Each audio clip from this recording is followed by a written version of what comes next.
Hello dear students, today we are going to discuss about matrices class plus 2 maths lecture number first है बेटा। ये इसके अंदर हम सबसे पहला टॉपिक क्या है, मैट्रिसेस, जिसको आप मैट्रिक्स बोलते हैं। क्या बोलते हैं इसको? मैट्रिक्स। लेकिन इसमें और इसमें क्या फर्क है, ये पूरे चैप्टर के लिए बोला जाता है। जब बहुत सारे क्वेश्चन हो तो हम मैट्रिसेस बोलेंगे, मैट्रिसेस भी बोलते हैं इसको। और जब एक क्वेश्चन की बात होगी तो वहां पे मैट्रिक्स लिखा मिलेगा। क्या लिखा मिलेगा? मैट्रिक्स। इसकी हम डेफिनेशन पढ़ते हैं, क्योंकि बिना डेफिनेशन के तो कुछ कामयाब है ही नहीं। अगर कोई हम वीडियो बनाते हैं बिना डेफिनेशन के पढ़ रहे हैं तो वी आर फेलियर। देखिए बेटा, definition, a matrix is defined as a rectangular array. Array मतलब अरेंजमेंट।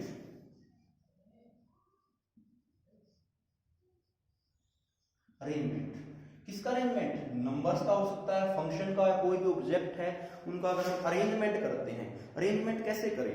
अरेंजमेंट का जो यहाँ पे हमारे पास पैटर्न होगा वो होगा यहाँ पे स्क्वायर ब्रैकेट, या फिर कई बार एग्जाम के अंदर आपको ये ओपन ब्रैकेट जो हम यूज करते हैं, ये भी यूज करते हैं, पैरेंथेसिस बोलते हैं इनको, ये भी हम यूज कर सकते हैं, लेकिन ज्यादातर हमारे यहाँ यही यूज होगी। अब देखिए हमारे पास मान लो कुछ भी नंबर है, मान लो 5, 4, 0, 2, 3, 1, कुछ भी लिख दिया हमने। ये नंबर तो इस तरह हम काउंट करते हैं, जैसे हम सोते हैं तो कौन सी पोजीशन होती है? वो पोजीशन होती है बेटा हॉरिजॉन्टल। यानी कि जो हॉरिजॉन्टल पोजीशन कितनी इसके अंदर 1 या 2, यानी कि जो हॉरिजॉन्टल पोजीशन होती है उनको रो बोला जाता है बेटा। ये रो नंबर फर्स्ट होगी, एक ये होगी तो ये रो नंबर सेकंड होगी, हॉरिजॉन्टल। अब वर्टिकल पोजीशन जब हम खड़े होते हैं, स्टैंडिंग पोजीशन होती है, तो वो कितनी है? 1, 2 एंड 3। ये कॉलम नंबर फर्स्ट है, ये कॉलम नंबर सेकंड है, ये कॉलम नंबर 3। ठीक है। अब हम इसके एक बार जर्नल फॉर्म लिखते हैं कि हम कैसे यूज करते हैं। और दूसरी बात, जो मैट्रिक्स को हम डिनोट करते हैं वो हमेशा कैपिटल लेटर से डिनोट करेंगे। जैसे ए से हमने मान लिया B C D X Y Z, जो कुछ भी आप लेना चाहिए ले सकते हैं। ए से हमने लिखा, क्या लिखा है इसके अंदर? A11, ये जनरल फॉर्म लिख रहा हूं, अभी आपको समझा देता हूं क्या है। A12, A13, A21, A23, sorry 22, 23। इसके अंदर 1, 2 यानी कि लेटी हुई, क्या बोलते हैं अभी बताया मैंने, हॉरिजॉन्टल। 1, 2, 1, 2, यानी कि इसके अंदर 2 रो है। कॉलम कितने हैं? 1, 2, 3, 3 कॉलम है। तो ये 2/3 की मैट्रिक्स है। इसको इसका ऑर्डर बोला जाता है बेटा। क्या बोला जाता है इसको? इसका ऑर्डर बोला जाता है। अब हमने यहाँ पे जो लिखा है A11, इसका नाम है पहली रो पहला कॉलम। लेकिन ये लिखा जो है, हर एक चीज का कोई ना कोई नाम होता है, तो इसका नाम भी है बेटा। वो नाम क्या है? वो है सब, SUB, SCRIPT, यानी कि सबस्क्रिप्ट। ये जो 1 लिखा है पहले नंबर पे, इसको बोलते हैं फर्स्ट सबस्क्रिप्ट। जो दूसरे नंबर पे लिखा है इसको सेकंड सबस्क्रिप्ट बोलेंगे, यानी कि पहली रो दूसरा कॉलम, फर्स्ट सेकंड। इसका पूरी का नाम क्या बताया मैंने? सबस्क्रिप्ट। अब जो मैट्रिक्स हैं उनके बहुत सारे टाइप होते हैं। अब वो टाइप कौन से बेटा, उसके बारे में हम डिस्कस करते हैं। हाँ बेटा, तो हम इसके बारे में क्या डिस्कस कर रहे थे कि कितने टाइप की मैट्रिक्स होती है। जो और भी कोई क्वेरी लगती है आपके माइंड में, वो भी मैं अभी साथ के साथ क्लियर रख देता हूँ यहाँ पे। देखिए टाइप्स ऑफ मैट्रिक्स, तो पहला है स्क्वायर मैट्रिक्स। यहाँ पे मैट्रिक्स लिखा है, यहाँ पे मैट्रिसेस लिखा है, ये समझ गए। ये बहुत सारे क्वेश्चन हैं उनके लिए है, ये एक क्वेश्चन है उसके लिए है। सबसे पहला टॉपिक हमारे पास है यहाँ पे स्क्वायर मैट्रिक्स। स्क्वायर क्या है? आपने 10th में, 8th में, 9th में सभी क्लासेस में पढ़ा है। तो स्क्वायर क्या है? वो मैट्रिक्स जिसमें number of rose and number of columns क्या हो? इक्वल हो। Number of rose and number of columns क्या हो? इक्वल हो। इंपॉर्टेंट बातें ही इसमें जो मैं आपको बताऊंगा, जैसे एक 3, 0, 2, 4, 3, 7, 8, 9, 4, कुछ भी लो। अब इसमें देखिए 1, 2, 3, लेटी हुई लाइनें हैं 3 इनके हॉरिजॉन्टल, वर्टिकल लाइनें भी 3 इनके 3/3 की मैट्रिक्स है, इनके 3/3।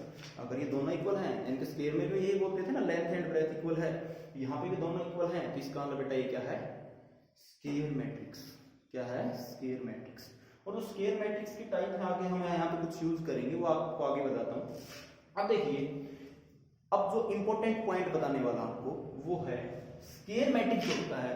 क्वेश्चन कई बार पेपर में आ जाता है सीबीएसई बोर्ड में खासकर कि trace of matrix, trace of matrix क्या होता है, ट्रेस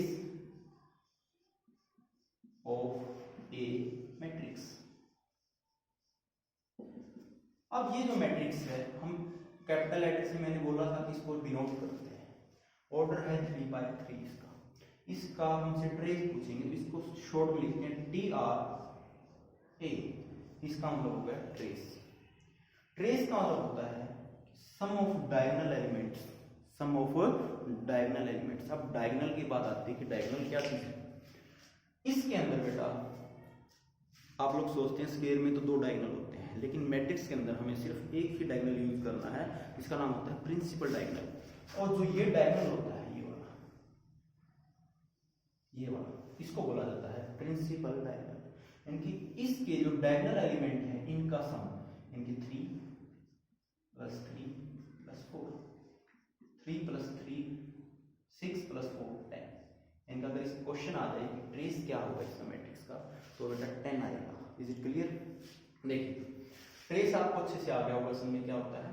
अब यहाँ पे जनरल फॉर्म में लिखता हूं एक बार, ये क्या था, A11, A12, A13, A21, A22, A23, A31, A32, A33, order है 3/3। यानी कि जो डायगोनल एलिमेंट हैं उनको अगर देखा जाए तो क्या होता है देखना, A11 + A22 + A33 and so on. यानी कि अगर जितने की भी स्क्वायर मैट्रिक्स है उतने ही हम उसके प्रिंसिपल डायगोनल के जो एलिमेंट है सबको क्या कर देते हैं, सम कर देते हैं। तो क्या बोला जाएगा, उसको ट्रेस बोला जाएगा बेटा। स्क्वायर मैट्रिक्स जिसमें number of rows is equal to number of column. यानी कि जो जनरल फॉर्म होती है, जनरल फॉर्म मतलब जिसमें बहुत सारे एलिमेंट आ जाए, उसको हम m/n से शो कर देते हैं, उसका ऑर्डर m × n। m रो को इंडिकेट करेगा, ये कॉलम को, ये रो को, ये किसको, कॉलम को इंडिकेट करेगा। तो रो और कॉलम जिसमें number of rows equal to number of column आ जाए उसको हम क्या बोलते हैं बेटा, स्क्वायर मैट्रिक्स। क्या बोलेंगे उसको, स्क्वायर मैट्रिक्स। अब नेक्स्ट पे आ जाते हैं, हमारे पास है रो मैट्रिक्स। आपने देखा होगा जिसमें कोई खास बात होती है ना, उसी के नाम से उसको बुलाया जाता है। कोई काला है तो उसको कहते हैं कालिया, कोई लंबा है तो उसको कहते हैं लंबू। ऐसे ही इसमें क्या खास बात है, इसने कहा कि रो मैट्रिक्स, इसका नाम रखा गया रो। कोई ना कोई खास बात होगी, हो सकता है इसमें एक ही रो। यानी कि आप ये कहेंगे कोई मैट्रिक्स है लेट ए, अगर उसके अंदर A11, A12, A13 और चलती ही जाए। एग्जाम्पल और ले लेते हैं, मान लो 4, 2, 3, 7। ऑर्डर क्या हो गया, रो इसके अंदर एक ही है, लेकिन ऐसे 1, 2, 3, 4 यानी कि 1/4। यानी कि जिसमें पहले नंबर पे ऑर्डर पे यानी कि रो एक हो तो उसको हम बोलेंगे बेटा रो मैट्रिक्स। क्या बोलेंगे उसको, रो मैट्रिक्स। इसका ट्रेस नहीं निकाला जा सकता, ट्रेस सिर्फ स्क्वायर मैट्रिक्स का ही निकलेगा। अब इसके बाद है नेक्स्ट हमारे पास कॉलम मैट्रिक्स। कॉलम मैट्रिक्स क्या होता है बेटा, जिसके अंदर सिर्फ एक ही कॉलम हो। एग्जांपल लेते हैं, लेट बी से हम डिनोट कर देते हैं 4, 3, 0, 1। इसका देखिए 1, 2, 3, 4 कॉलम है, इसके अंदर 1, यानी कि इसका ऑर्डर होगा बेटा 4/1। तो इसका मतलब इसमें खास बात ये 1 है, क्योंकि ये तो कितने भी हो सकते हैं, यहाँ पे 1, 2, 3, 4, 5 कितने भी हो सकते हैं, लेकिन खास बात किसमें है, इस एक में। ये एक फिक्स है, यहाँ पे ये वाला एक फिक्स था तो इसको हमने रो बोल दिया। यहाँ पे लास्ट वाला है, इसको हमने कॉलम बोल दिया। जो फिक्स है उसी के नाम से रहेगा ये, यानी कि इसको बोलेंगे हम कॉलम मैट्रिक्स। क्लियर बेटा? इसके बाद है हमारे पास जीरो मैट्रिक्स। इसके बाद जीरो मैट्रिक्स या फिर नल मैट्रिक्स। ऐसी मैट्रिक्स जिसके अंदर सारे एलिमेंट जीरो हो उसको बोला जाता है बेटा जीरो मैट्रिक्स। ऑर्डर कुछ भी हो, 2x2 हो, 3x3 हो, कुछ भी हो, उसको नल मैट्रिक्स बोलेंगे जिसके अंदर सारे एलिमेंट क्या होंगे? जीरो होंगे। Next question, diagonal matrix. क्या बोला मैंने? Diagonal matrix. यानी कुछ खास बात है, डायगोनल की खास बात है, इसका इसके अंदर डायगोनल तो पक्का है, बाकी कुछ भी हो सकता है। यानी कि जो इसका प्रिंसिपल डायगोनल हम जिसको बोलते हैं, स्क्वायर मैट्रिक्स मिलेगी। मैं आपको बताता हूं अभी, जो स्क्वायर मैट्रिक्स है वो कौन सी होगी? डायगोनल मैट्रिक्स भी स्क्वायर मैट्रिक्स होती है। स्केलर मैट्रिक्स अभी आगे करेंगे तो वो भी। देखिए डायगोनल मैट्रिक्स, मान लो यहाँ पे लिख दिया मैंने 4 0 0 0 8 0 0 0 2, कुछ भी लिखो आपकी मर्जी। यानी कि जो प्रिंसिपल है इसके अंदर, प्रिंसिपल डायगोनल है, स्क्वायर मैट्रिक्स है क्योंकि ऑर्डर सेम है, 3x3 है। अगर इसके प्रिंसिपल डायगोनल एलिमेंट हैं, बाकी सारे जीरो हैं, ऊपर भी और नीचे भी, तो इसका मतलब इसको हम बोलेंगे डायगोनल मैट्रिक्स। क्या बोलेंगे बेटा? Diagonal matrix. क्लियर है डायगोनल मैट्रिक्स क्या होती है? इसके बाद हमारा टॉपिक है नेक्स्ट स्केलर मैट्रिक्स। अभी स्केलर मैट्रिक्स क्या है? जिसके अंदर डायगोनल एलिमेंट हैं, बाकी सारे जीरो हैं, नॉन डायगोनल बोलते हैं इसको। डायगोनल एलिमेंट बोलते हैं, बाकी जो उनको नॉन डायगोनल बोलते हैं। देखिए यहाँ पे सारे एलिमेंट मान लो मैंने 4 लिख दिए और बाकी सारे लिख दिए मैंने 0। आप इसमें क्या ऑब्जर्व कर रहे हैं कि डायगोनल एलिमेंट हैं, तो इसका मतलब ये डायगोनल मैट्रिक्स है, लेकिन इक्वल हैं तो इसका नाम पड़ गया स्केलर मैट्रिक्स। यानी कि स्क्वायर मैट्रिक्स है, डायगोनल मैट्रिक्स भी है और स्केलर मैट्रिक्स भी है। यानी आप ये कह सकते हैं स्केलर मैट्रिक्स में क्या क्या खास बात है, फीचर्स क्या है? ये डायगोनल मैट्रिक्स भी होती है, स्क्वायर मैट्रिक्स भी होती है। अब सारे एलिमेंट्स के क्या मिलेंगे? Principal diagonal equal. ट्रेस पूछता है तो दोबारा याद दिला देता हूँ, 4 + 4 + 4 12। इसका ट्रेस क्या आएगा? मैट्रिक्स का 12 आएगा। अब इसके बाद यूनिट मैट्रिक्स, नाम से ही पता लग जाता है यही मैट्रिक्स है, स्क्वायर मैट्रिक्स ही है, डायगोनल मैट्रिक्स ही है, स्केलर ही है, लेकिन यूनिट मैट्रिक्स का मतलब, यूनिट का मतलब 1। इसके जो सारे एलिमेंट हैं, डायगोनल एलिमेंट हैं, वो सारे के सारे हमें 1 मिलेंगे, इसलिए इसको क्या बोला जाता है? यूनिट मैट्रिक्स बोला जाता है। इसके बाद हमारे पास नेक्स्ट जो टाइप है मैट्रिक्स की, वो देखते हैं क्या है? Triangular matrix.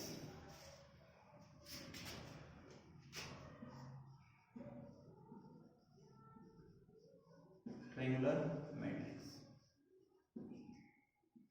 अब ट्रायंगुलर मैट्रिक्स मतलब ट्रायंगल, नाम से ही पता लग रहा है, लेकिन वो ट्रायंगल है कैसे? हमने तो यहाँ पे मैट्रिक्स की फॉर्म में देखना है।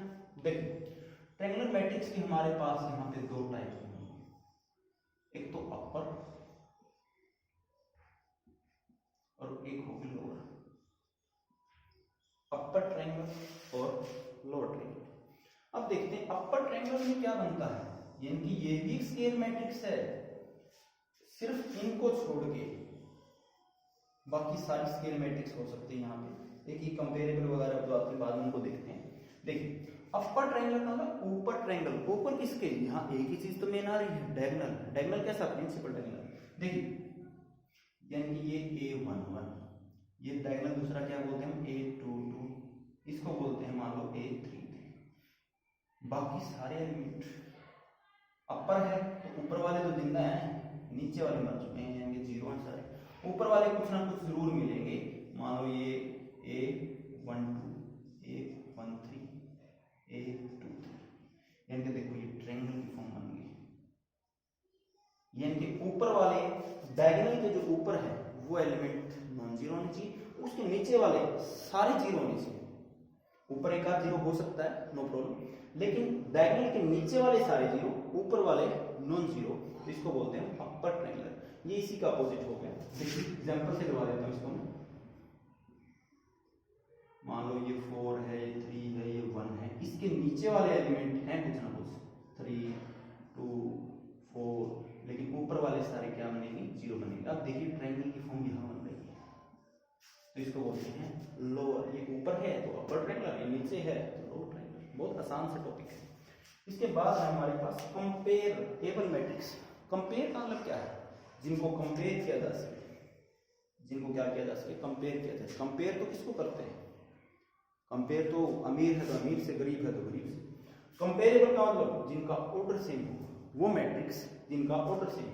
कोई भी दो मैट्रिक्स हैं, इसका ऑर्डर m इंटू n है, कोई दूसरी मैट्रिक्स है, इसका ऑर्डर p इंटू q।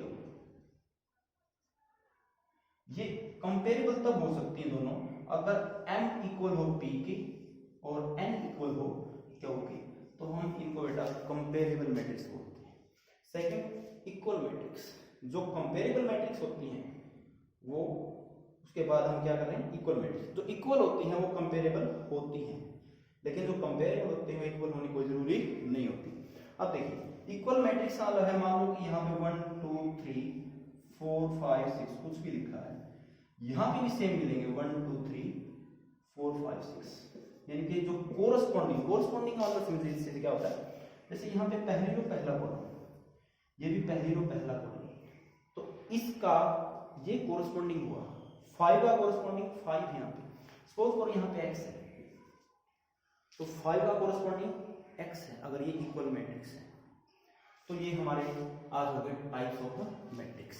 अब हम यहाँ पे एक क्वेश्चन ले लेते हैं कि हमें जो पहली एक्सरसाइज है, एक क्वेश्चन करने से आपको कंप्लीट आ जाएगी, सिर्फ एक ही क्वेश्चन करवाते हैं आप। देखिए पहला क्वेश्चन है कि 3/4 की मैट्रिक्स कंस्ट्रक्ट कीजिए। 3/4 की मैट्रिक्स आपको बनानी है, ये हम छोटी ले लेते हैं। 3/2 की मैट्रिक्स आप कंस्ट्रक्ट कीजिए, तो आप कर लेते हैं लेट, ए से डिनोट हम करेंगे। 3/2 की हमने बनाना है, यानी कि रो तो 3 है हमारे पास, यानी कि रो 3 है तो A11, कॉलम कितने हैं, 2 है, A12 A21 A22 A31 A32, यानी कि ये हमारे पास एक मैट्रिक्स बन गई 3/2। लेकिन हमने बनानी है, कंस्ट्रक्ट करनी है, जिसके कुछ कंडीशंस हमें दी होंगी। वो कंडीशन है बेटा Aij equal to I plus J whole square divide by 2, यानी कि यहाँ पे I और J क्या है, I डिनोट करता है रो को, J डिनोट करता है कॉलम को, इनको बोला जाता है सबस्क्रिप्ट। तो यहाँ पे जैसे हमने A11 की वैल्यू निकालनी है, यानी इसकी वैल्यू निकालनी है, I की जगह 1 रखेंगे, क्योंकि यहाँ पे I की जगह 1 है, J की जगह भी 1 है, यहाँ पे रखेंगे 1 + 1 whole square divide by 2। 1 + 1 2, 2 square होता है 4, 4/2 करेंगे 2, 2 से कैंसिल हो जाएगा 2 पे, तो 2 आ गया। ऐसे ही A12 I की जगह 1 J की जगह 2, ऊपर करेंगे स्क्वायर बेटा डिवाइड बाय 2 करेंगे, 3 स्क्वायर 9/2 आ गया। A13 सॉरी 13 है, A21 2 + 1 whole square divide by 2, 3 square यानी कि 9/2। इसके बाद A22 यानी कि यहां पुट कर रहे हैं 2 + 2 होल स्क्वायर डिवाइड बाय 2 + 2 4, 4 का स्क्वायर करेंगे 16, 16/2 करेंगे 8। A31 3 + 1 whole square divide by 3 + 1 4, 4 square करेंगे 16, 16 बाय में 2 8। A32 3 + 2 whole square divide by 2, 3 + 2 5, 5 square करेंगे 25/2। तो ये हमारे पास ये जो भी इसके एलिमेंट थे, इन सब की वैल्यू हमारे पास इस फंक्शन से आ चुकी है हमारे पास। ये वैल्यू इसके अंदर पुट कर देंगे तो आपका क्वेश्चन का आंसर आ जाता है। जो आपको कहा गया था कि कंस्ट्रक्ट करनी है मैट्रिक्स, A11 की वैल्यू आपने निकाल रखी है 2, A12 की वैल्यू है 9/2, नेक्स्ट है 9/2। इसके बाद 8/2 की वैल्यू हमारे पास 8 है, 3/1 की वैल्यू भी हमारे पास 8 है, और ये नेक्स्ट है 25/2। तो बेटा आज हमारा ये फर्स्ट लेक्चर था, इसको आपने अच्छे से वीडियो को देख लेना है। जो भी कोई क्वेश्चन आपको डाउट में लगे तो मेरा व्हाट्सएप नंबर मैं आपको लिख देता हूँ यहाँ पे 9416414894।